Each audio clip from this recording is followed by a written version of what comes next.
От 4 години работя в корпоративния свят и реших това тази година да приключи. Това трябва да го повторя. Заминавам за Южна Корея. Не мога да повярвам. Това ми най-големи страха. Такъв сценарий, по който работих 2 седмици, но пуснах корпоративния свят, за да замина и да следвам мечтите си. Това ми отне много време, мисли, много сълзи. Исках да разкажа малко за мен, коя съм аз, защото смятам да пусна клипчета. Казвам се Анна Мария, до 22 години съм и от 4 години работя в офис. Живея съм в Германия, след това реших да се прибера в България. Винаги вътрешно съм искала да пътувам, но не просто да ходя на скъпи екскурзии, където да си позволявам неща, които си позволявам и вкъщи, в България. Винаги съм искала да изследвам страни, да се запознавам с хора от всякакви народности.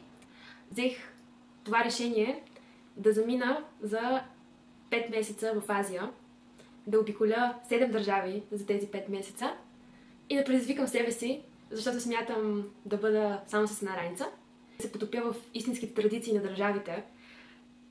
И тъй като мен винаги ме е било страх да се показвам на клипчета, да говоря, да се снимам, да отида малко по-далеч и да предизвикам себе си още повече, докато сбъдвам мечтата си, да записвам всичко и да споделям мненията си. Обичам много да пиша. През тези 4 години в корпоративния свят успях да изгубя себе си. Тази работа ми показа какво не ми се прави и къде не искам да бъда. Не искам да съм някъде другаде. Винаги съм искала да творя, да бъда пример. Имах усещането, че чакам нещо да се промени, но без да правя крачката. Бях нерешителна. И тогава осъзнах, какво ще стане, ако просто тръгна? Защо да не го направя? Какво ми спира? Все още съм на 22. Животът е пред мен. Защо да не го направя? Защо избрах тези държави?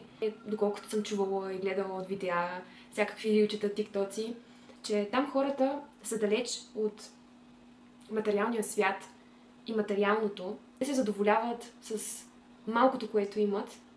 И това е един много голям проблем, който усетих последните години при мен, че колкото повече материално се задоволявах, толкова повече всъщност исках и не бях доволна, въпреки че нямах никакво право да бъде така. Имах си покрив над главата, храна, която да сложа на масата.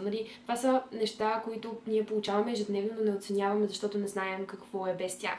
Южна Корея не е от най-изостаналите държави. Това е една моя мечта от много малка.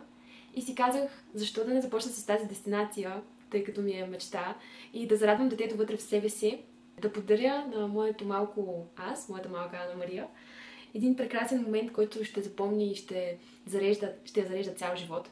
Така избрах дестинациите. Много голям ключов фактор са и финансите. Това пътуване събирах пари в продължение на 2 години, заделях от заплатата си, като моето преживяване и моето пътуване ще бъде максимално на бюджета. Няма да ходя в хотели скъпи, няма да ям скъпа храна, всичко ще е възможно най-евтино.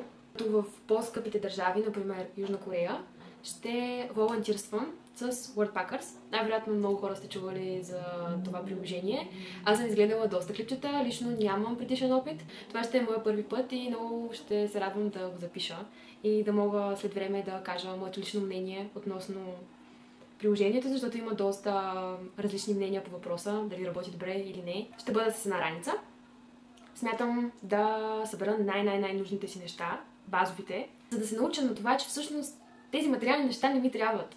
Никой не му трябват хилядите ни дрехи в гардеробите, хилядите ни гримове, хилядите кремчета, мазица и така нататък. Затова ще съм с една раница и смятам по-натам да направя видео как опаковам раницата си. Честно казвам, нямам никаква идея как ще си побера всички неща за тези 5-6 месеца, наистина, никаква идея, но вярвам в това, че правя с задачата. Искам да споделя за най-големите ми страхове и вълнения относно цялото пътуване. Злъжа, ако кажа, че не ме е страх и че съм абсолютно сигурна във всичко. За първи път ще поставя себе си сама на коренно различно място, в коренно различна държава, с коренно различни култури. Пълно сме страх да не се изгубя. Страх, който притежавам, е хейта. Дали ще получа хейт, качвайки всички видеа? Най-вероятно да. Не знам как ще се справя с него. но и в това вярвам, че ще се справя. Идеята ми да го кажа цялото това нещо беше, че всеки се страхува, но там е идеята да не се оставиш на страховете да те водят, ами по-скоро да ги приемаш и да видиш какво можеш да направиш, за да ги прескочиш. Страховете ни са само в главата ни и в това, което сме видяли, хейт коментарите, които сме прочели към някого друг в интернет пространството. Но със сигурност вълнението ми е много по-голямо от страховете и точно новите срещи, запознанства с хора, храната, тишината, излизането от комфорта. И сигурна, че след това пътуване ще съм много по-силен човек и много по-качествен и ще мога да предам тази енергия и топли чувства и на останалите. Страх ме, но повече ме е страх да остана същата. Ако ти е интересно да видиш цялото ми преживяване и искаш да бъдеш част от това мое приключение, абонирай се и нека направим всичко това истина. Кринжвам. Да кажа.